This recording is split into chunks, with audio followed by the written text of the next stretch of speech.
karamihan. Akala kasi nila itong katawan ko, no? Akala nila dahil na ginawa ko Para ito. naman din yung Sinasabi ko sa inyo, every Wednesday kumakain kami sa resto. Kahit nakatrabaho pa ako, no? As a merchandiser, gawain ko na yun. And every time na nagpapacheck out ako, ang blood markers ko is normal.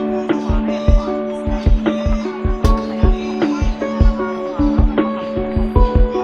Lahat ng hindi masama,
tuturo ko sa inyo isang technique. Ito yung isa sa mga paborito kong gawin. Ay, yung tinatawag na 80-20. So, ayun yung oras na yun yan. Ito oras ko na pinag-20. Bakit siya tinawag na 80-20? So, 100%.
Ang talagang titigil lang sa pagtunaw mo ng taba pagdating sa exercise is yung calorie surplus.